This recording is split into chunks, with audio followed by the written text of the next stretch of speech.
आप सबको वसीम अहमद का सलाम। मेरे साथ मेहमान किसी तारुफ के मोहताज नहीं, पीपल्स पार्टी से ताल्लुक मोहतरमा सहर कामरान। कैसी हैं आप? खैरियत से हैं? जी अस्सलाम वालेकुम। शुक्र वालेकुम अल्लाह। अस्सलाम। सबसे पहले तो बहुत शुक्रिया कि आपने अपना कीमती वक्त दिया, उसके लिए बहुत मेहरबानी, बहुत शुक्रिया। कुछ बैनुल अक़वामी सूरत हाल के ऊपर आपसे तबादला ख्याल कर लूं। जी जी, बिल्कुल बिल्कुल। अफगानिस्तान से अमेरिका चला गया अचानक, तालिबान आ गए। तो मौजूदा अफगानिस्तान पाकिस्तान की सियासी और इक्तिसादी सूरत हाल पर या उसकी कारकर्दगी पर असरअंदाज हो सकता है? अ, देखिए, बिल्कुल। मैं तो अमेरिका की जिस तरीके से जो है इनखला हुआ है, मैं समझती हूँ कि बेहतर तरीका भी हो सकता था। जिस तरीके की हमने ह्यूमैनिटेरियन एक किस्म की क्राइसिस ही मैं कहूँगी, जहाँ से हमारे सामने वो मंजर जब आते हैं कि आपने जो है वो जहाज से लोगों को गिरते हुए देखा, इंसानी जानों का ज़िया देखा, और जिस तरह से रात की तारीकी के अंदर बिजली बंद करके बगैर जो है हैंडओवर किए हुए बगराम एयरबेस खाली की, तो मैं समझती हूँ कि ये जो है कुछ इरिस्पॉन्सिबिलिटी का सबूत दिया अमेरिका ने। अगर मैं इसको मुख्तसरन कहूँ, तो मैं कहूँगी कि आपका 2 ट्रिलियन का project it has miserably failed. कि आपने 2 ट्रिलियन खर्च किए, फिर आपने कहा कि हमारा मकसद नेशन बिल्डिंग नहीं थी। आपका मकसद नेशन बिल्डिंग नहीं थी, तो फिर आपका क्या मकसद था? आप क्यों बैठे हुए थे अफगानिस्तान में? और जब एक पीस प्रोसेस चल रहा था और ये आप एक स्मूथ ट्रांजिशन करा सकते थे, तो आपने डिले क्यों किया और फिर स्मूथ ट्रांजिशन कराने में आप नाकाम क्यों रहे? तो मैं कहूँगी नाकामी दर नाकामी, और ये कोई पहली नाकामी नहीं है। हमने इससे पहले ऐसा ही हमने जो है वियतनाम में देखा, हमने सीरिया में देखा, हमने इराक में देखा, अब अफगानिस्तान। तो ये एक अमेरिका की मैं समझती हूँ कि तारीख का बदतरीन जो है वो मैं समझती हूँ कि चेहरा है, कि आप हर जगह जाते हैं, आप जंगे बेचते हैं, आप तबाही करते हैं और चले जाते हैं। जहाँ तक कि पाकिस्तान की बात है, आपको पता है कि हम एक तवील बॉर्डर जो है शेयर करते हैं अफगानिस्तान के साथ। हमारी सरहदें मिली हुई हैं। हम किसी भी तरीके से जोग्राफिया चेंज नहीं कर सकते। तो यकीनन। अफगानिस्तान का इस्तेकाम, अफगानिस्तान का अमन, अफगानिस्तान की प्रॉस्पेरिटी बिल्कुल जो है वो पाकिस्तान के साथ जो है वो बराह रास्त पाकिस्तान के साथ भी और खित्ते के दूसरे ममालिक के साथ भी लिंक्ड है। अगर अफगानिस्तान में अमन होता है, अफगानिस्तान में प्रॉस्पेरिटी होती है, तो मैं समझती हूँ कि फिर हमारे लिए बड़े मौके हैं।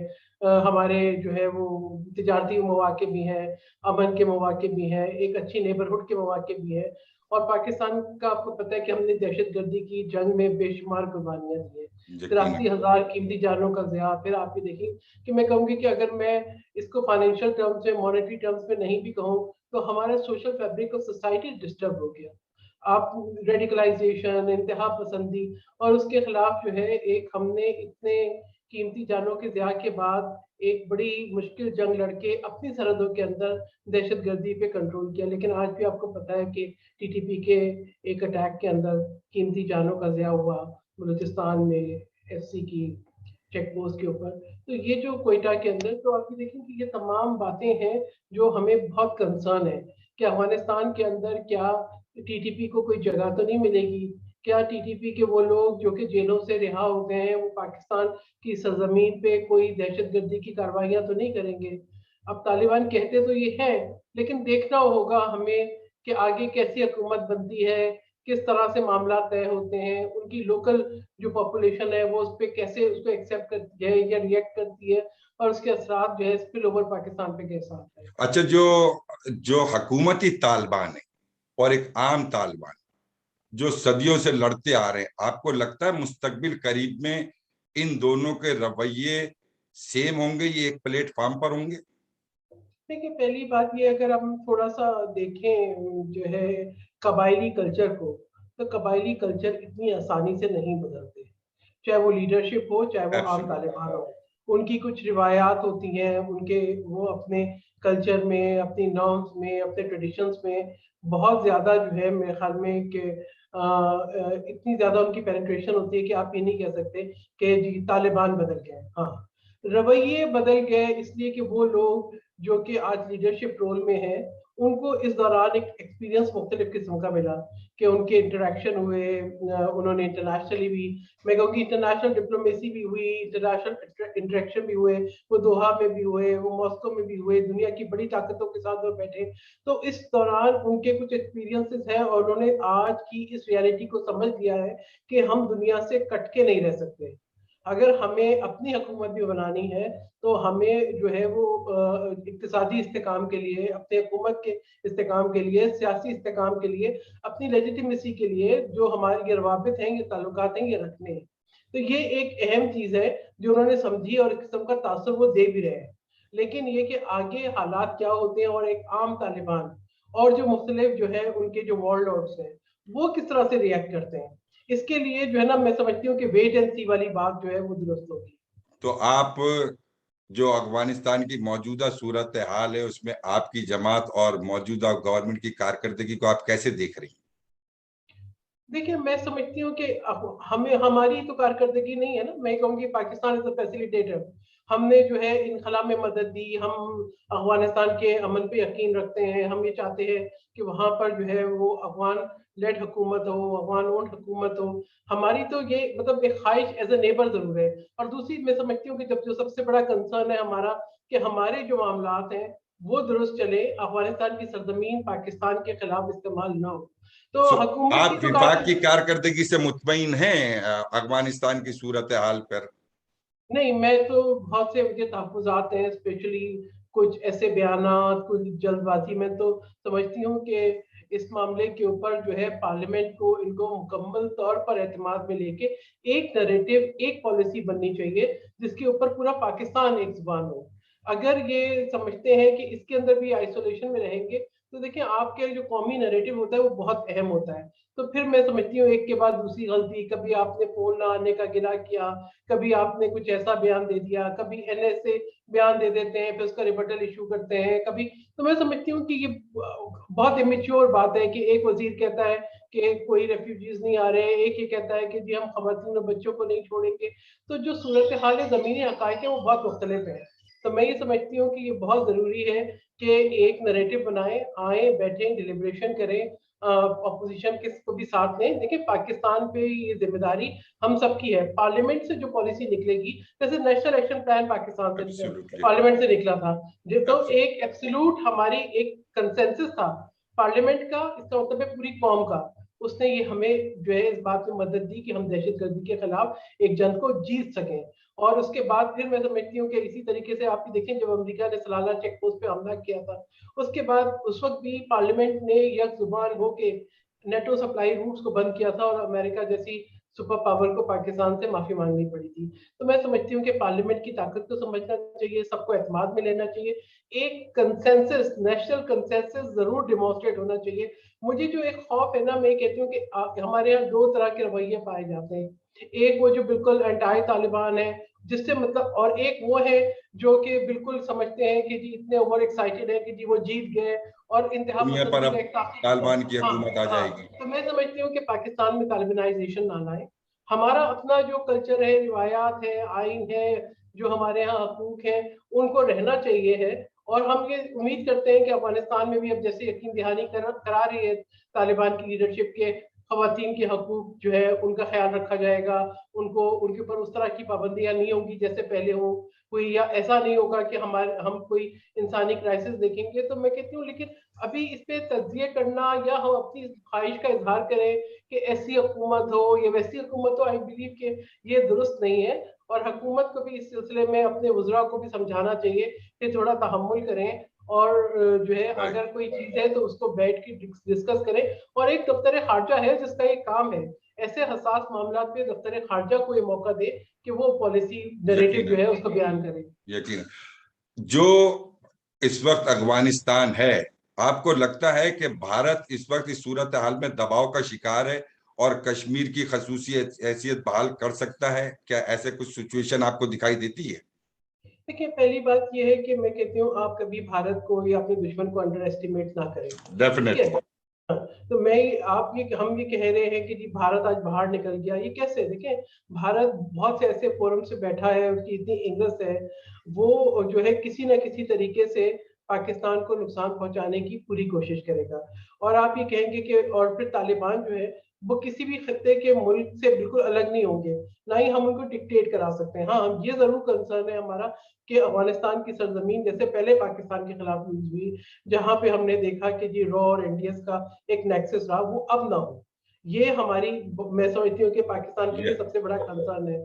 लेकिन ये कि भारत से हम ये कहेंगे जी वो कोई शिकस्त खुर्दा है और कुछ नहीं करेगा, भारत वो है, आप ये कहना जो इस तरह की, वो कहते हैं ना, जो बुज़दिल कुव्वतें होती हैं, साजिशी कुव्वतें होती हैं, वो कुछ भी कर सकती हैं। तो आप यकीनन। उस पे जो ना, हम उस पे, हमें मोहतात रहने की जरूरत है। मैं कहती हूँ भारत से भी मोहतात रहे, और अमेरिका को भी अभी जो बड़ी एम्बेरसमेंट एक फेस हुई है, जिस तरीके से इनखला के अब 10 बयान भी दे दे जो बाइडन, लेकिन अंदरूनी आप तो है, आपको पता होगा कि अंदरूनी हलकों में जो पॉलिसी मेकिंग सर्कल्स हैं उनपे बड़ी तनकीद हो रही है। तो आई होप कि कोई इंतकाम जिसपे ये बिलीव करते हैं, आप ये देखिए जहां पे रिएक्शनरी किस्म की इनकी पॉलिसीज हैं, आई होप कि जो है ये कोई और रिएक्शन, कोई और गलती, कोई और तबाही ना लेकर आए। तो पाकिस्तान को बड़ा मोहतात रहने की जरूरत है। थोड़ी सी सिंध के मुतालिक बात कर लें। बिल्कुल बिल्कुल कीजिए।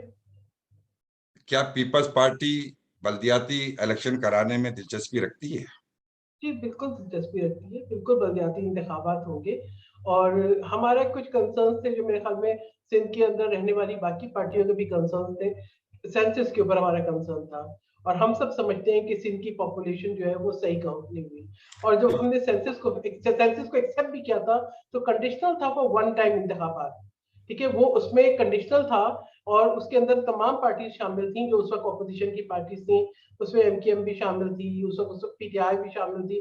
पीएमएलएन ने उसको माना था कि जी बिल्कुल, क्योंकि आप अगर आबादी कम गिनते हैं तो इसका मतलब है कि हमें हमारी रिसोर्सेज भी कम मिलती हैं, सिंध को अपना हक भी कम मिलता है, एनएफसी अवार्ड भी कम मिलता है, उस जो बाकी जो हमारी जो कोटा है वो भी कम मिलता है। तो मैं ये समझती थी कि जो एक हमारे साथ एक कमिटमेंट थी कि जी सेंसस होना चाहिए सही, वो करना चाहिए, वरना आप फिर हम कहते हैं कि जी आबादी शहर की इतनी हो गई और रिसोर्सेज नहीं है। भाई जब आप जो है गलत सेंसस करेंगे, जब आप नहीं काउंट करेंगे, आपको पता है कि हमने तो अफगान रेफ्यूजीज का बोझ भी कराची में बर्दाश्त किया। कराची ने बड़े जो है ना हालात देखे हैं मुश्किल, जो जिस तरीके से रेफ्यूजीज भी आए, रेडिकलाइजेशन भी आए, खून खराबा भी हुआ, मतलब बहुत वाकयात ऐसे तो देखे हैं। आप कराची के माजी के सेंसस से मुतमईन हैं? आपकी जमात मुतमईन है? नहीं, हम तो सेंसस पे मुतमईन नहीं है ना, हम तो ये कह रहे हैं कि जी आप दोबारा सेंसस कराएं ताकि आबादी को सही काउंट करें। देखिए ये तो ज्यादती है, ये तो ज्यादती है। अगर एक घर में जो है वो 5 अफराद हैं और आप उसको 2 अफराद गिनते हैं और 3 लोगों का हक मार देते हैं, तो ये तो पूरे सूबे के साथ ज्यादती है। मैं एक घर की बात कर रही हूँ, आप ये देखें कि ये पूरे सूबे के साथ ज्यादती है। अभी मतलब सिंध के अंदर काश्तकार रो रहे हैं, पानी नहीं मिला हमें, तो वो तो ना करे ना पाकिस्तान के साथ जो भारत करता है कि पंजाब जो है वो सिंध का पानी ना दे। तो आप ये देखें कि चावल की फसल नहीं टाइम पे काश्त हो सकी। फिर आप कहते हैं कि जी जो है वो आपको बाहर से जो है इम्पोर्ट करनी पड़ती है, वीट एंड शुगर एंड हर चीज। तो आप जो है कुछ तो देखें, ख्याल करें कि तो ये आप जमीनें तो तो सिर्फ जरई मुल्क है, सिंध भी एक अंदर हिस्सा, एक बहुत जरई इलाका है। क्यों ये सब चीज हमें करनी पड़ी? इसमें फॉल्ट किधर मौजूद है? विफाक इन्वॉल्व है, सिंध इन्वॉल्व है, मसला क्या है? थोड़ा सा देखिए बताएंगे ताकि पब्लिक को थोड़ी सी तो नो हो कि हो क्या रहा है मुल्क में। देखिए वफाक ने इस दफा आप ये देखें कि सिंध के अंदर, क्योंकि मेरा एक पर्सनल एक्सपीरियंस भी था, मैंने खुद विजिट भी किया, मैं सांगड़ भी गई, मैं जाती भी गई, मैं तियारी भी गई, और सिंध के सक्कर भी गई, मैं बाकी तमाम एरियाज में। हमारी नहरें खुश्क पड़ी थी, पानी नहीं था। उसकी ठीक है, वजह जो उसकी वजह ये था कि पंजाब से पानी नहीं छोड़ा गया, पंजाब क्यों? से पानी नहीं मतलब छोड़ा गया। सिंध भी तो पाकिस्तान का हिस्सा है, क्यों नहीं छोड़ा हाँ, गया? ये मसला ये है कि आप हमारे मुल्क में आज ये कहता वजीर आजम है, अगर आपको याद हो उनका खिताब, उन्होंने ये भी कहा था कि सिंध हमारा सूबा नहीं है, क्योंकि वो समझते हैं जहाँ उनकी हुकूमत नहीं है, अगर हालांकि उनके मुंतखब नुमाइंदे हैं, उनके इत्तेहादी हैं वहां पर, अगर वो संजीदगी से उस पर तवज्जो देते, तो हमने तो एक बड़ी फराखदिली से आगे बढ़ के पार्लियामेंट में बैठे थे ना। हमने तो ये कहा था कि जी आप पार्लियामेंट, हम ये चाहते हैं कि जमहूरी निज़ाम जो है इसका तसलसल रहे। लेकिन एक अजीब किस्म का रवैया अपनाया गया, और इमरान खान अहमद नियाज़ी साहब आज तक कंटेनर से नीचे नहीं उतरे हैं। वो वजीर आजम के मनसब पे तो बैठे हैं, लेकिन वजीर आजम की जिम्मेदारी अदा करने में जो है वो कासिर है। आपने देखा कि अहम तरीन मामला थे, कश्मीर के थे, गिलगित बल्तिस्तान के थे, जिसमें कौमी सलामती की मीटिंग हुई, उसमें भी वो नहीं आए। पार्लियामेंट में कहते थे मैं हर हफ्ते आऊंगा, हर बुध को आऊंगा, वो बुध सुध सब गुजर गया, वो नहीं आए। देखिए कुछ ना कुछ रवैयों का फर्क है। आप कंटेनर पे चढ़े, आप जो मर्जी बोले, लेकिन जब आप हुकूमत में होते हैं तो फिर आपका किरदार मुख्तलिफ होता है। फिर आपको पूरी कौम को साथ लेके चलना पड़ता है। फिर आप ये नहीं कहते कि कश्मीर जो है उस पर भारत ने उसकी हैसियत बदल दी, तो आप बोले जी मैं अकेला जुम्मा जुम्मा खड़ा होऊंगा, फिर आप भूल जाए। ये कौमी अहमियत के मामला है। इसी तरीके से सिंध के साथ उनका एक जानिबदाराना रवैया है। और आप वो अनाउंस करते हैं, आपको याद है कि उन्होंने प्राइम मिनिस्टर हाउस में एक यूनिवर्सिटी भी हैदराबाद की इफ्तिताह की थी। जमीन नहीं है उसकी, जमीन नहीं है। इसी अच्छा, तरीके वो से इफ्तिताह हो चुका है? हाँ, वो इफ्तिताह तो प्राइम मिनिस्टर हाउस में हुआ। एक प्राइम मिनिस्टर हाउस को भी उन्होंने यूनिवर्सिटी बनाना था, उसका भी इफ्तिताह हुआ। तो मैं कहती हूँ कम से कम वो जो खराजात आपने किए सरकारी, वही वापस कर दे कौम को, कौम के टैक्स का पैसा था आपने।